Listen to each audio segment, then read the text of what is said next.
আউযুবিল্লাহি মিনাশ শাইতানির রাজিম। বিসমিল্লাহির রহমানির রহিম। আশা করি ইনশাল্লাহ সবাই আপনারা ভালো আছেন।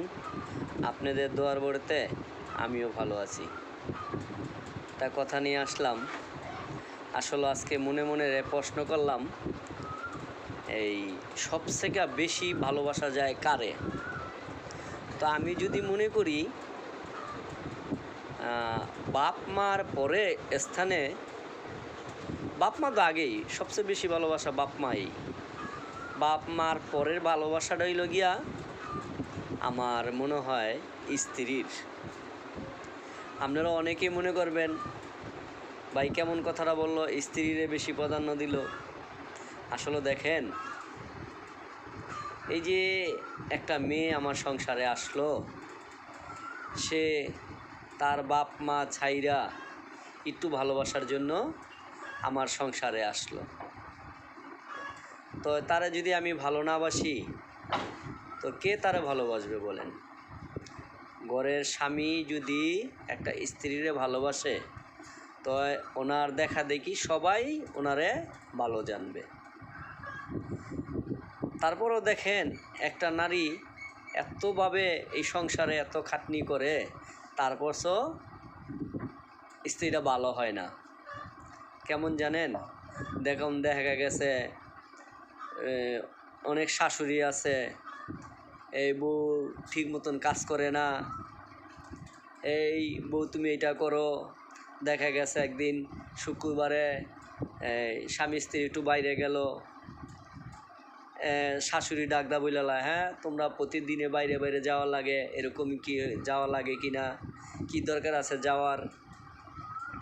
ঘরে ছোটো বোন থাকলে হ্যাঁ ভাবি বেশি করে, এগুলা অনেকেই অবহেলায় জায়গা। কিন্তু সব শেষে গিয়েও যদি স্বামী যদি ওরে ডাক দেয়, একটু কিছু বলে, যাক আমার মা বাবার দিক যা কইছে তুমি তাকে কথাই শূন্য।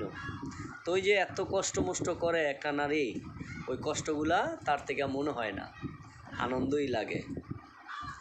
তো এই নারীটা দেখেন, আর একটু কথা যদি বলি, হয়তো ঘরের পরিশ্রম তো করতেই আছে, তাইলে দেখা গেছে একটা নারী কত পরিশ্রম করে, কত করে, তারপর তো একটা স্বামীর ভালোবাসা পাওয়ার জন্যই তো ইনশাল্লাহ এতটুকুই আমি রাহি।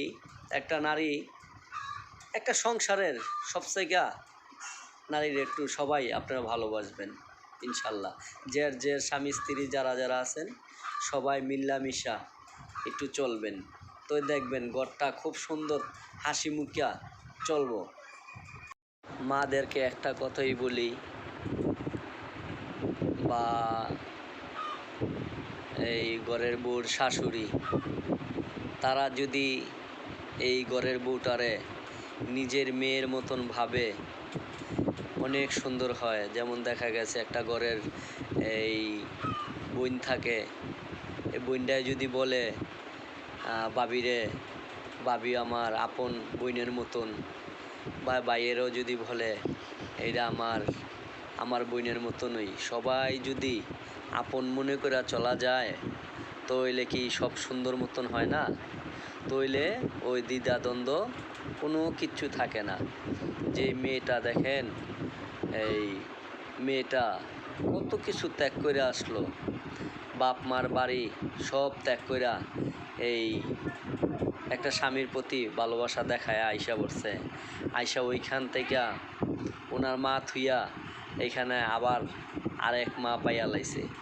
তো সব নারীরাই চায় আমার শাশুড়ি আমার মায়ের মতন আমারে করুক, আমিও চাই আমার শাশুড়িরে আমার মায়ের মতন কইরা যেন আমি রাখতে পারি। তো আমি সবাইরই বলি, মাদেরকে, দেখেন একটা মেয়ে সব কিছু ত্যাগ করে আপনার দিক চাইয়া আসছে, আপনার হাতের মধ্যে তুইলা দিছে মেয়েটারে, এই মেয়ের বাপ মায় নেন আজকের থেকে এই মেয়েটা আপনারই। মেয়ের বাপের কাছে মার কাছে তুইলা দেয়, মেয়েটা আজকের থেকে আপনারে দিয়া দিলাম, কত কাইন্দা গাইটা মেয়েটারে তুইলা দেয়। তো ইনশাল্লাহ আপনারা সবাই আপন মেয়ের মতন একটা মেয়েরে দেখবেন। তো এইটাই সংসারের সবচেয়ে সুন্দর। মেয়েটাও সম্বালা খুব হাসি মুখে কাম কাজ যত দুঃখ বেদনা আছে সব ভুইল্লা শাশুড়িরে মার মতন ভালোবাসতে চেষ্টা করব ইনশাল্লাহ।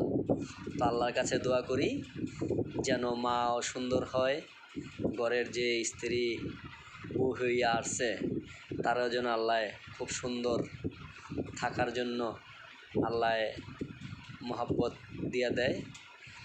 এই আশাটুকুই রাইকা সবার কাছে বললাম। ইনশাল্লাহ সবাই যে যেখান থেকেই দেখেন ইনশাল্লাহ ভালো থাকবেন আশা করি, দোয়া করি ইনশাল্লাহ।